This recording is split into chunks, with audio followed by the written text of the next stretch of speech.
Okay. Why don't you tell me what you got there, Eric? I got a Lunt 60 millimeter solar telescope. Just a 24 millimeter wide angle eyepiece. That's about it. You think we'll It's see not all anything? pressure tuned like all these other nice ones. You think we'll see anything today? I think we might get a chance. If we have something like we just saw there, I think we'll get a glimpse. There you go. So, I don't think I'll have time to take any pictures, but as long as I get to see it, I'm happy. Hi, Dan. Hey, Vicky. I made myself a solar filter, and what I did is I fashioned some cardboard paper and some heavy cardboard, and the film was actually very flimsy and difficult to work with, but I was able to sandwich it in between these two pieces of cardboard, and then I had the paper around here, which was also very flimsy. So I stole my husband's electrical tape and made some rounds to make it much steadier. So I will not put on a solar filter without applying tape, because bad things can happen. Really. So unfortunately, I can't do any trapping with the sun because we don't have anything to trap. Thank you, Vicky. Yes, thank you. Yep. Okay. Well, this is the Stellarvue 102 ED, a 4-inch refractor with a do-it-yourself Botter solar film filter on the front.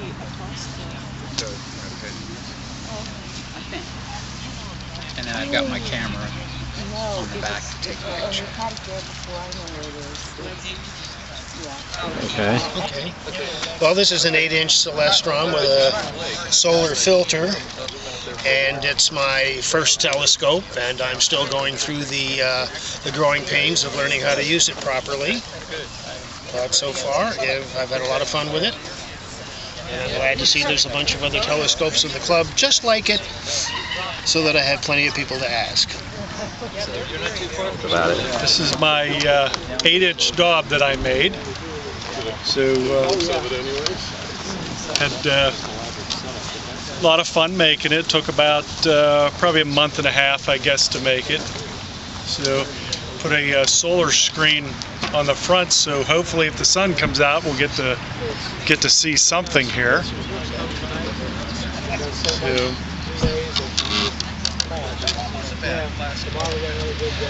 yes, we're on. Here is Dan Kaminsky, our outreach coordinator. What's up, Dan?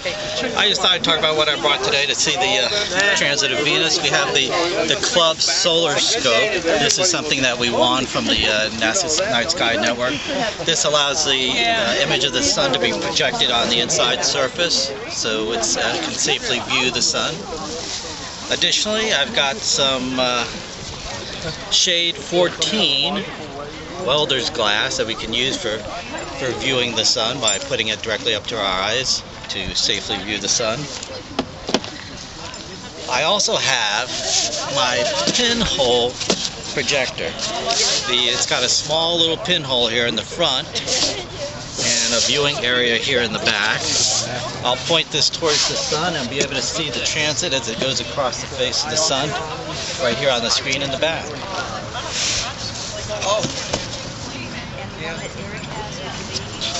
Well, very good. It's painted in this color because it helps improve the usability and visibility of the transit. Very good. I also have solar shades.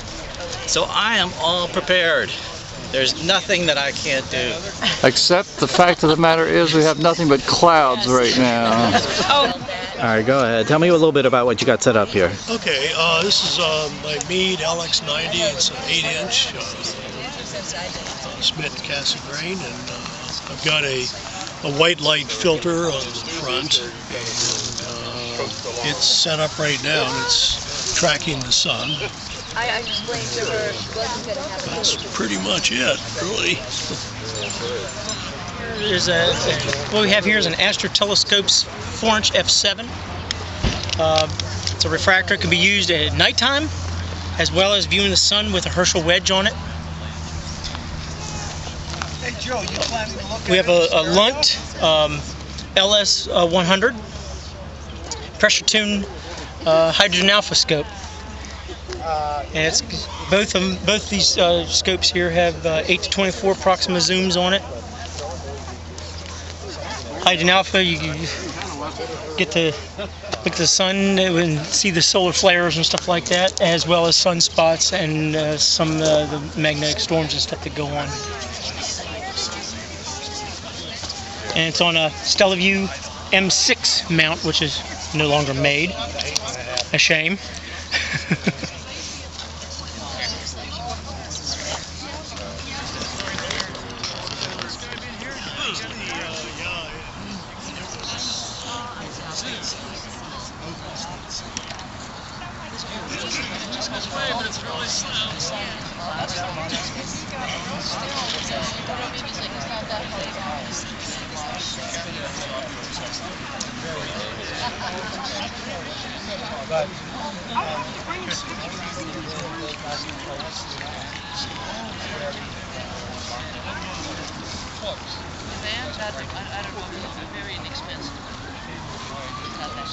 It's about 26 degrees. Okay. So hopefully we're not going to have it go. Well, it's going to go down behind us. Oh, over here. Oh, that's good. But I was hoping it's going to be more over this way. but if it's getting close. This is a Celestron telescope. It's an 8-inch Smith Cass. It's the second oldest Celestron probably in the group. Only one that would be older would be Betty Wasiluk's Orange Tube. I've had it for something like 25 years. Am I supposed to be following you around, Dan? No, I just... Are you doing that artsy thing? Is that what you're doing? Is just making me go around? Here it comes. That'd be nasty. Here comes the sun. I'm trying to give you justice. The sun's coming out. The sun's coming out. Actually, like we could just like go through. Prepared. And what kind of filter do you have on there, Jim? So this is a Botter solar filter. Anytime you would ever want to look at the sun, you would really never want to do it without having some kind of filter on it. And the Botter solar film is probably the best ones for a telescope of this size or larger. I just took some painter's tape to stick it on there because the filter is slightly different than the old telescope. Like I said, it's an old telescope. They don't make them like this anymore. This is Stellarvue 90mm triplet refractor scope, Mylar solar filter. It's on a CG4 tracking mount, so we should be able to track the action. I've got a zoom eyepiece in, Dixon 8 to 24 zoom I put in.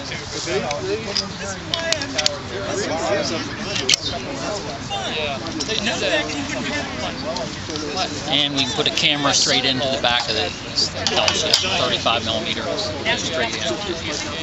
I think I'm looking at Camera right here.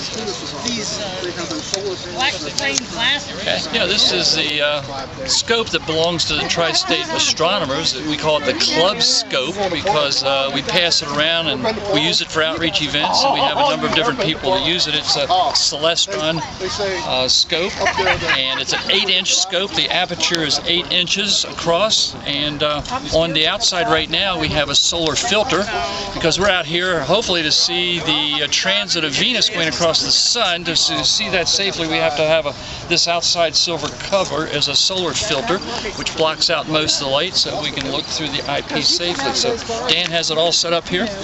The scope is tracking the sun. It moves with the sun in the sky. We have a battery down here on the ground.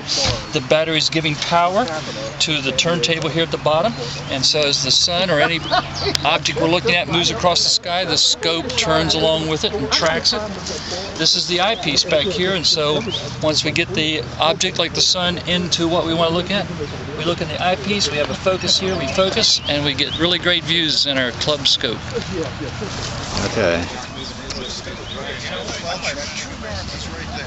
All right, go ahead. What do you got here, Don? All right, I've got a Lunt 60mm solar scope. It's a special built solar scope. Can't use it to look at the stars and moon and so forth. It's only for the sun. And then I've got it what's called double stacked.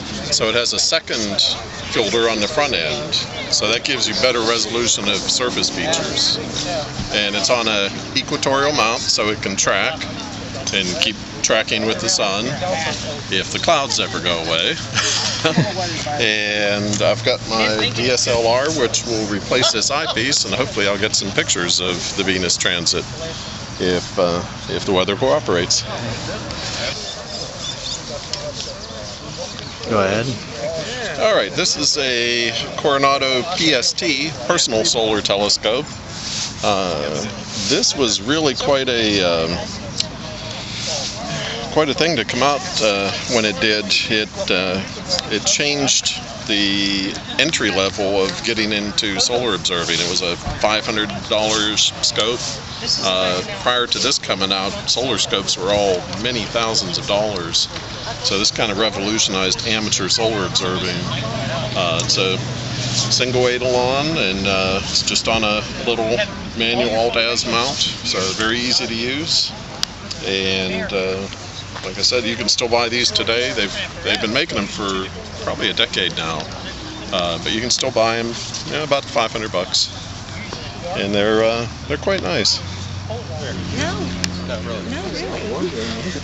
The camera tilts, right? So you can take a picture of the artist. No. Yes, he can. He's going to come around. So this is a Ariane SkyQuest XT8 with a Cakebox solar filter.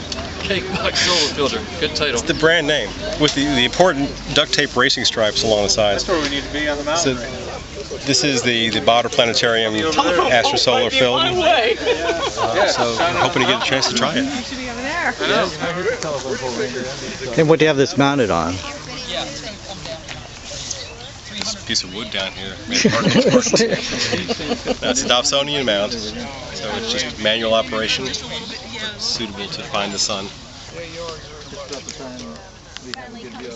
And I can't emphasize enough, you need to get a picture of the construction crew.